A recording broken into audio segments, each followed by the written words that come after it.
Qu'est-ce que vous répondez à Gérald Darmanin, qu'on vient d'entendre à Calais dans ce reportage hier, et qui dit, c'est un procès d'intention qu'il vous fait, que vous avez intérêt au chaos, à ce qu'il n'y ait pas de réponse.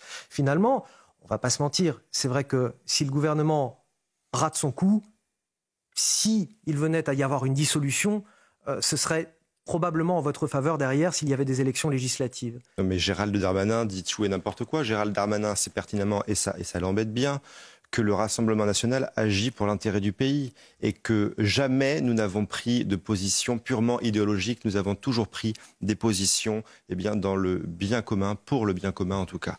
En l'occurrence, sur ce texte, si l'on peut l'améliorer, si l'on peut faire en sorte de supprimer la régularisation des travailleurs clandestins qui est prévue dans le texte que l'on va discuter Ça, c'est votre ligne rouge. C'est une des lignes rouges, évidemment. Enfin, en tout cas, c'est la ligne rouge principale.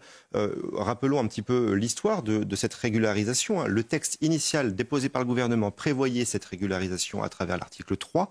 Cet article 3 qui avait été voté par tout le monde en commission des lois du Sénat, y compris par les LR. Ensuite, cet article 3 a été supprimé en hémicycle du Sénat et a finalement été transformé en article 4 bis. À quelque chose près, c'est la même chose. C'est la régularisation des travailleurs clandestins, des personnes qui ne respectent pas les lois de la République. Et donc, on voudrait leur donner une prime, finalement, une prime à la clandestinité. Donc, nous disons, ce n'est pas possible. D'autant plus qu'il y a, rappelons-le, 5 millions de Français qui sont sans emploi. Et donc, on ne peut pas se permettre d'aller donner comme ça du travail à des travailleurs étrangers et de régulariser des personnes qui enfreignent les lois de la République.